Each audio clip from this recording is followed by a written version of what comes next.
Oh. Oh. Oh my god, guys. Well, I have been told that this tier list update with global passive, it is, okay, they enter say this every single time, right? Prydwen CEO say this every single time. It is like the biggest war ever. It is the biggest update ever. On my this video, people are gonna die because of this tier list in game, right? So we're gonna take a look at the latest Prydwen tier list changes for Memory of Chaos right after the release of a global passive. Aside from the differences that we're gonna making, which is we are gonna look at a tier list first and then go through the changelogs to see what is the justification, right? So without further ado,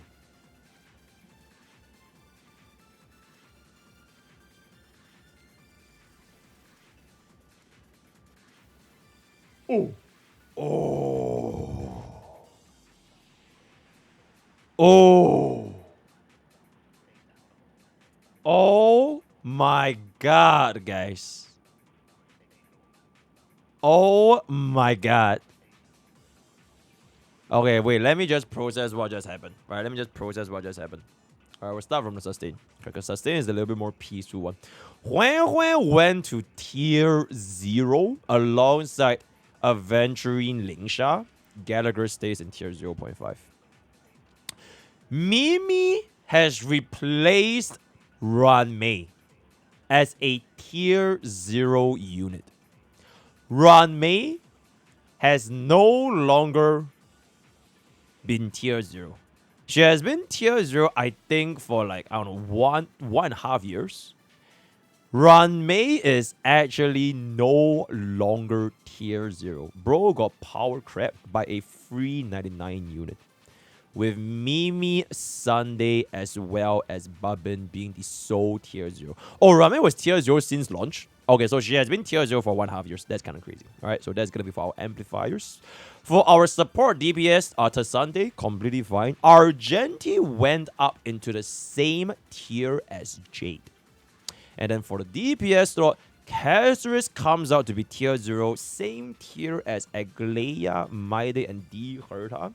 And Acheron is now going to be in the same tier as Reba, which does in fact mean that my wife and my gold-digging girlfriend,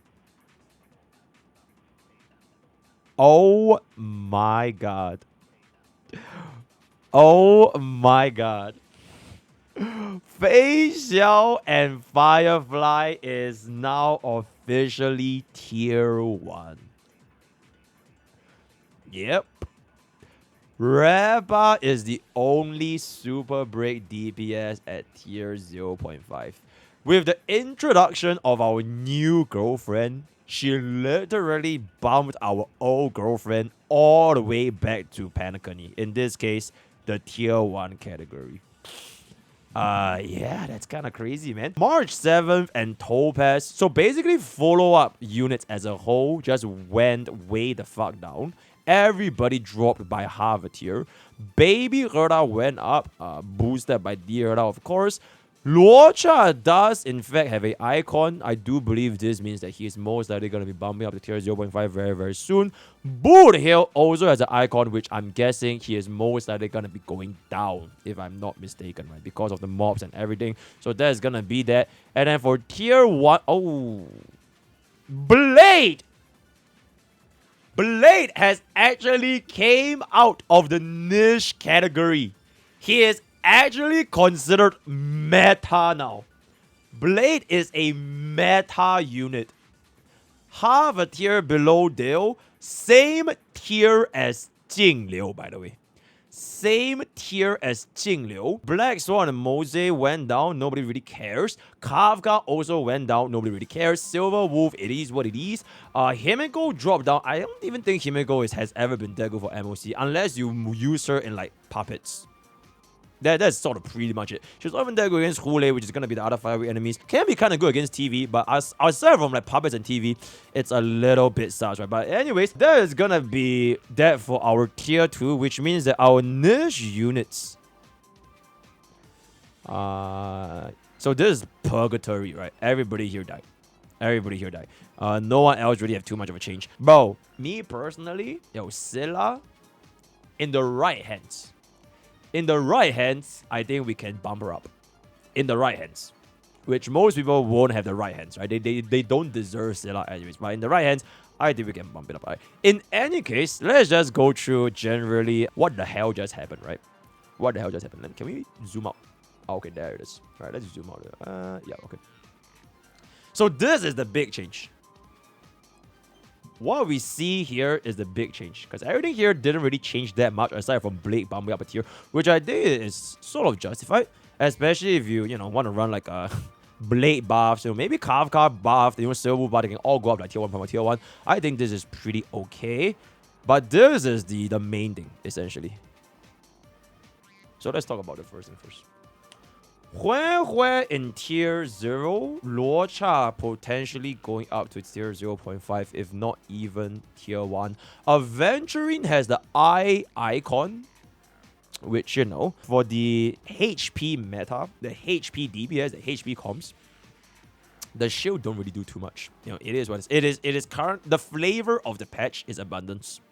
The flavor of the version is sort of abundance. So I think Aventurine going down, swapping with swapping with Gallagher, I think it's completely fine. Because Gallagher is really, really, really, really good. I actually don't really know why Gallagher is in tier 0. Because even in terms of absolute heals, bro literally out-heals Lingsha. In terms of absolute heals. It's just that Lingsha gives you a little bit more cleanse and a little bit more utility in terms of the toughness bar breaking and damage. But in terms of absolute heals... Oh, leakers? Oh, okay. Okay, anyways. Yeah. Mimi replacing Ranmei. Mimi replacing Ranmei. You know what I personally would have done? Actually, it's kind of hard, but like I can't even believe I'm saying this. If we're talking about flavor, right? Like we're talking about flavor of the patch, right? I think Barbin is losing her flavor, guys. I'm just gonna be real. She has 0 synergy with castorice. She has 0 synergy with Maide. I don't know if she's gonna have any synergy with like upcoming DPS units. I think Barbin is starting to lose her flavor. If you're still using the old teams, completely fine, right? If you're still using version 1 teams, version 2 teams, okay, nothing wrong. But with more and more V3, and the more and more they scale up with HP, I think Barbin is gonna be most likely swapping. And the reason why I say it's gonna be most likely swapping is kind of also because Super Break technically hasn't really lost their flavor yet. Super Break, whether you like it or not, they are still the most popular team used by everyone and their moms. I think more than 80% of the entire world's population, they're still playing Super Break. And they're still clearing. You get what I'm saying? Albeit, you basically get the vertical investment upgrade for Fuke. You get a vertical upgrade investment for maybe you want to get an E1 Ramei or an E1 Fuke. But like between these 2 units, Super Break is still a extremely, extremely casual friendly, low investment, pretty much multitude of universability because of the Firefly Witness Implant or Boot Hill or Rep or whatever. So I feel like as a whole, this team feels a little bit more in their own playing field. Because your crit DPSs, they are competing one another, right? Because crit DPS at the end of the day is just basically how much damage you can deal ASAP, not really so much tied with the toughness blocking. So whether you're a HP scaling crit DPS or your attack scaling crit DPS, it's not so much about the DPS themselves, but it's more so of like the supports as well as the environment. So as we all know by now, she's her, right? 3B is absolutely her. She enables pretty much everything, every single comp, which I would say her impact is very reminiscent of Barbin's impact back in V2. And if you want to compare this state of the 3B gap, and previously it was known as the Robin gap, I think you can swap these 2. Maybe not now, because technically a lot of players are probably still running old V2 DPS, right? A lot of players are still running Facial, a lot of players are still running Yingli, all that kind of stuff. Then in which that case, Barbin is still going to be performing very, very well. And to a certain extent, Barbin also works very well with D, Herta, Agleia. They're all going to be exceptional, all with Barbin. It is just that going forward, it really depends if Super Break falls off faster, which is basically Ramei and Fuke, or if your attack scaling crit DPS falls off faster, which is basically going to be Bubbin. If I was a betting man, I would bet against Bubbin. Because Bubbin is in direct competition with another crit DPS. And that is basically the HP scaling DPS. And that role is pretty much filled by 3B. So, oh, by the way, all these are just my personal opinions. You can say I'm full of shit, you can say whatever. It's just my thoughts. Feel free to leave your thoughts down in the comments below. But I think it's very interesting on like how you try to predict. Because at the end of the day, it's kind of like the stock market. Nobody knows if the meta is gonna go like up, down, sideways, HP, DOT, penetration. I don't know what the fuck is it. So nobody really knows. But from like past trends, these are the observations that I'm trying to make it, right. That's trying to especially. Oh my god, thank you. Especially at E0 Ezreal. Especially at E0 Ezreal. Actually, that's a very, very good one. Because Rame, you can run this thing called what? Called Dance, Dance, Dance. You have this thing called Dance, Dance, Dance. Which, unfortunately or fortunately for Bubbin, bro doesn't need Dance, Dance, Dance. You know what I'm saying? Right? You can run Rame with Dance, Dance, Dance, slap on with you, slap on with Harmony, Trailblazer, run Sustainers, triple Dance, Dance, Dance, a quarter Dance, whatever. You get a lot of value from pretty much all three engine content because Dance, Dance is just that good for Harmony units, which, unfortunately, Bubbin can't really fulfill.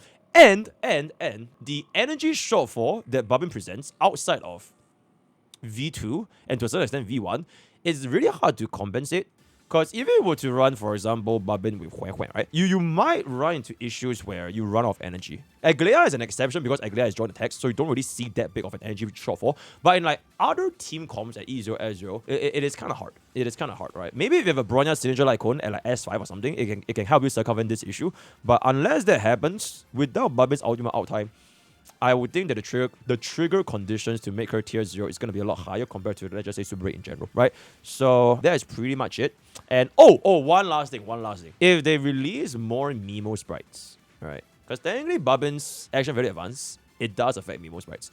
But if they make it such that the Mimo sprites, they don't care about having additional turns, as you can see from castorice, which is why Robin is absolutely not recommended whatsoever for castorice. If they release more Mimo sprites that don't care about action value orders, it further reduces Bubbin's synergy with all these new units, right? So I'm looking at it from like a future perspective and not from the past. Like, yep, Bubbin works extremely well with V1, V2. No questions whatsoever. But going forward into the future, I think there's a little bit more of an interesting standpoint. Because at the end of the day, I feel like a player, you shouldn't be pulling for the past. You should be pulling for the future.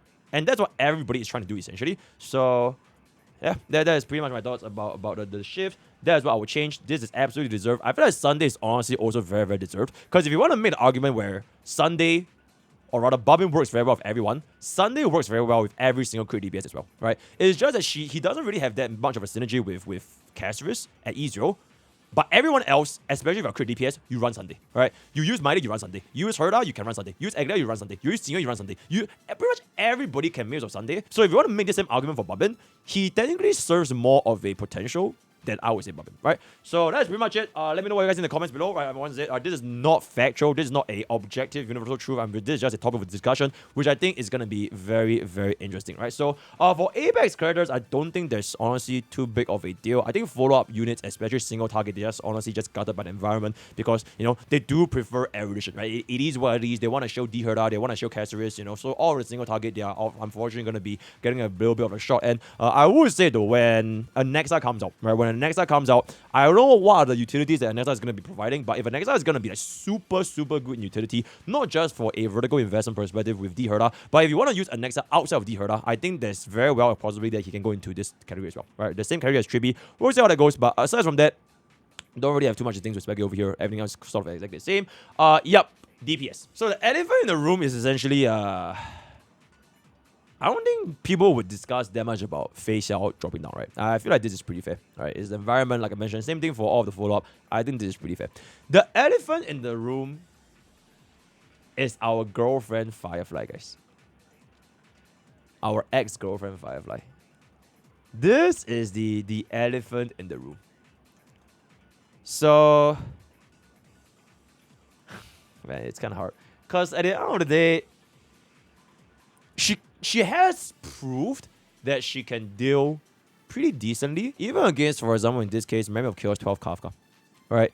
And you don't really need Firefly to do exceptionally well in the first half anyways. As long as she can perform and she can do a job in one half, I'm talking about not 0 cycles, of course, right? But I'm talking about like, within like 3 cycles-ish range, I think she's pretty good considering like the amount of investment or like the lack thereof, because she's kind of like a low investment unit. You can also very easily vertically invest into Firefly if you want to put for E1 field, you want to make all kind of stuff. You can run her with Sustainless, you can run her with Link Shot, you can run with Gallagher, a lot of options as well. So generally speaking, it is gonna be quite interesting. It is gonna be quite interesting to honestly I actually don't have a full on answer or opinion for Firefly, because from what I've tried in Poke Court, right, which is basically E0, I think she performed very well against Kafka, right? The heals, the cleansers, doesn't really impact our team that much, especially against enemy crowd control. She has built-in Ferris, she's sort of like a built-in sustain, and if you build an entire team tanky, which I think you should by now, especially if you're running castorice, the viability is not that big of an issue, and the comfort to basically insert this fire element,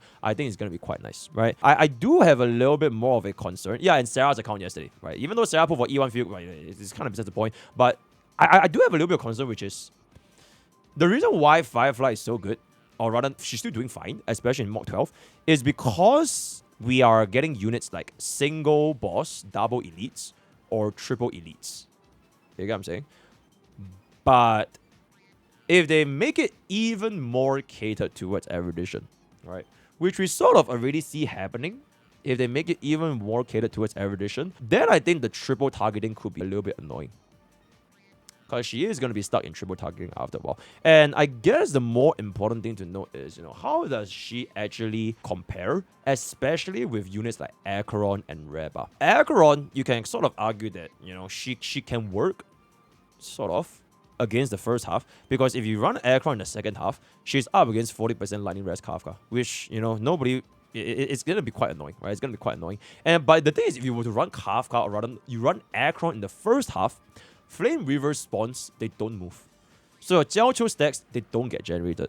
And your ultimate uptime gets a little bit annoying. So if you can't stack on the debuffs and the damage amplification, the exact time when the clones get spawned, your damage output falls off by quite a bit. And you also run into the risk of getting cooked by the actual clones themselves, right? So there is some issue that I kind of see with like our E0 S1's Acheron runs, especially with Jiao Qiu. Even without Jiao Qiu, there's the thing that I've been seeing. I'm in a very weird, interesting situation where essentially your Firefly can technically, even though both sides have no fire weak enemies, Firefly is still doing decently well. But even though you have one set of enemies that are weak to lightning, I think Acheron also faces a little bit of concern, especially when I feel like both teams, like Acheron first half versus Firefly second half, they clear around the same. Correct me if I'm wrong. I feel like they both clear around the same caliber at E0 full base team, right? So yeah, that's sort of like my thoughts. I do feel that for tier 0 specifically, right, I would see an even higher growth for D Herta, especially when Anexa comes out. And I'm not exactly sure if she's gonna be that much better compared to the other version 3 DPS. Because I think all these version 3 DPS at tier 0, I think it's pretty fair. Right? I think it's pretty fair. The buffs benefit all of them. They are basically on element pretty much all the time. My Day, fun button. Aglea, she's basically peaked, and castorice is the anniversary unit. So I think all of them being at tier 0 is kind of fair. But when more and more units come out, especially, for example, even more tier 3 DPS, or rather version 3 DPS comes out, like for example, with Final, Cypher, all that kind of stuff, when they come out, I think the competition is going to be a little bit stiff. And I don't think it's too fair to have so many V3 DPS all in tier 0, especially when a lot of them probably have their own limitations. So for example, Aglea, like I mentioned, she basically peaked. She's sort of low-key, high-key kind of peaked with the current team comp. So the more the time ages, the more supports that come out, the more DPS that come out. I'm a little bit scared that Aglea might not be able to keep out, especially at the pure E0 S0 baseline. And then for castorice, she just really don't really have anything to worry about, especially as an anniversary unit. For my Day, I think I've already also mentioned before, like his auto thing is not a game changer, but it does get a little bit annoying when the AI just targets the wrong guy.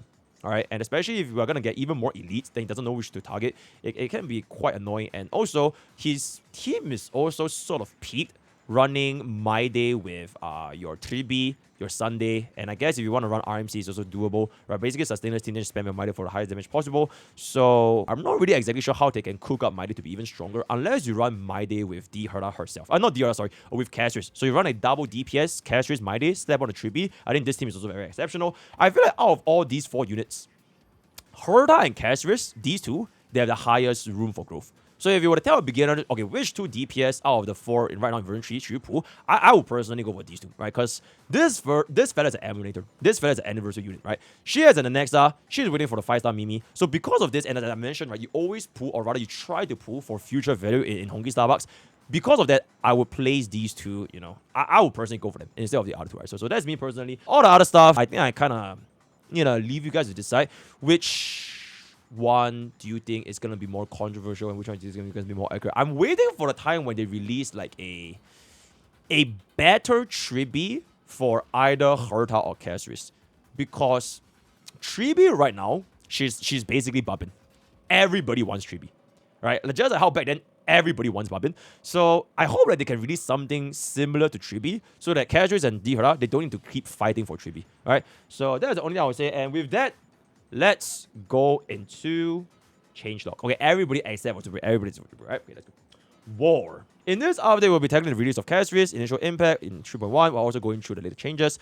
Based on our initial testing, we have decided to play castorice in tier 0 for MOC, 0.5 for AS and pure fiction, noting that castorice can absolutely put tier 0 in both of them in the release, but the buffs and encounters of both modes at the time heavily favor her. For this reason, we'll see additional phases. We're not grinding a top spot for now, just slow it down. I think that is okay. Alright, it does buff, because it's not really buffing castorice intentionally, it's more like buffing my name, right? Because you know, they both share and sound the same thing. So I think that's pretty fair. We'll see what the future update has to hold. RMC strong, yep, it's about damn time. So nobody is arguing for this, right? Hail Mimi, hail Mimi. Luocha, I think Luocha is definitely gonna be coming up, especially with like the abundance. Aventry most likely will be going down if we see more and more HP skillers, HP DPS, HP team comps. So I think that's also absolutely fair. That being said though, even if Luocha gets raised, right? Even if Luocha gets raised, I really wouldn't recommend players using that golden token to get Luocha, right? Because the main thing is at the end of the day, you only need one sustain for one team. Right, very rarely would you intentionally want a double sustain unless you're box 2 or you're playing for like E2 as one character with double sustain, which is also like a very niche comp. You basically just need a one sustain and you're good to go. I wouldn't recommend players spending a token just for a sustain, because sustains their demand, right? A sustain's demand is so limited, because the way sustain works is as long as you can sustain, that is honestly already good enough, right? There isn't really too big of a impact whether you use like the best in slot sustain or like the not best in slot sustain. On top of that, Gallagher is absolutely him, right? So because of this, even if Luocha's performance went up, I feel like it's justified, but players shouldn't be using this as a benchmark to, okay, I'm gonna spend it on Luocha, right? On a very similar note, Firefly.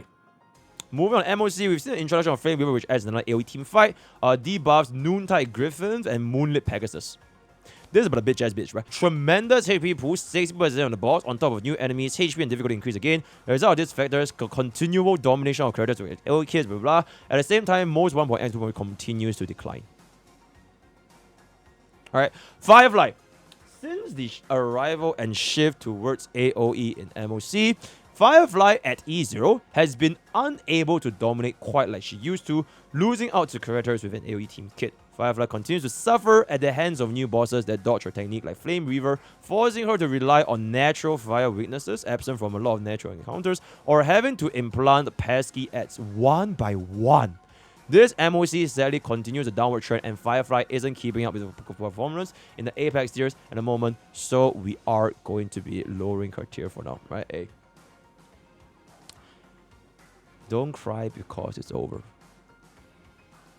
Smile because it has happened, right? Very, very good, right? Face out, you know what? It's fine, guys. You know, yo, chat, do it for her. Yo, chat, do it for her. All right, you will do it for her, right? It doesn't matter if she's tier 1 or tier 0. I don't give a fuck, right? She do it for her, right? Very, very good, very good, right? Do it for her, absolutely. Yeah, I don't want to talk about it because my wife is upset. DOT is dead. Blade, absolutely. Argenti, they both got boosted with Baby Herta because of, you know, D Herta, so I think that's pretty fair. Okay, this is the one. Ranmei isn't currently utilized as the first choice for any of the new overlords in MOC. Maide, castorice, Herta, or Negleia. While she is still incredibly generic and can be used as a second or third choice for most of them, as well as any other high-rated characters, we feel it isn't enough at this point to hold on to the position in tier 0, especially with Firefly moving down the list. I just want to say this exact argument minus Agleia can also be said for Bubbin. Now, you guys know that I have been the biggest Bubbin salesman for like 10,000 billion years, right? Hail Bubbin, you know, I absolutely fucking love Bubbin. But, you know, this is technically also the case for Bubbin. And if you want to, like I mentioned, take a look into the future, right? Between Super Break and Attack Scaling Crit DPS, I have a little bit more faith in Super Break just because the entire mechanic is more unique. Whereas for a crit DPS, it's really just not that unique, right? You're either skilled with HP, I don't know, okay, a defense scaling crit DPS in the future, right? But at the end of the day, it is kind of the same thing. So because of that, you know, I said my thing, so I'm not going to repeat myself, but yeah, that's pretty much it. When commonly used with two powerhouses, Herda and Aglaia, where her energy regeneration is incredibly useful, because besides the user performance and drastically improve, even overtaking eventually a Lingsha whose main are on a decline. For these reasons, we're moving up here. I think that's absolutely fair. You wouldn't really use Huan with castorice, just saying, right? For castorice, you do want to use Gallagher / Lorcha / Lingsha, right? Because Huan's energy doesn't really do anything, the attack buff doesn't really do anything, so that's pretty much it. Aventurine added to the watch list. I think that's also pretty fair, right? She has a distinct advantage against most of his peers. The shields that make him still comfortable means that he can't be run with the self-sacrificial obsessed. Who the fuck is this intern? Self-sacrificial obsessed castorice or Mighty are two of the strongest DPS units in the MOC right now, run alongside Dioda and Aglaia, but each of them has their own sustains that they prefer more instead. Still has a top place in high tier units, but more than experience drop off. I think that's pretty fair, right? I don't think there's too much to be said over here. Aventurine alongside Babin, follow-ups, all that kind of stuff, you know, on the whole, drop me down. Bull is dying as well. Bull showed the exact opposite behavior. Wait, Budo is not dying? Oh, Budo is not dying. Showcase the opposite behavior. Despite low play rate, his performance in the last two phases of MOC was quite good, and we're considering raising him back to Apex tier. So you're telling me that the 3 super rate DPSs that was launched in version 2, the 2 that got the least level of marketing, are gonna be in Apex tier. And the bitch that had a whole ass movie, a whole ass phone call, a whole ass lore, everything tied to her, she's gonna be below Apex tier. So here is my question now. What if this happens for castorice, guys? What if they release more HP scaling DPS and they make it even stronger? I'm literally watching history unfold before my eyes, bro. They release more HP scaling DPS. You know, castorice, she's comfy, she's great, grow passive, all that. But in terms of absolute performance,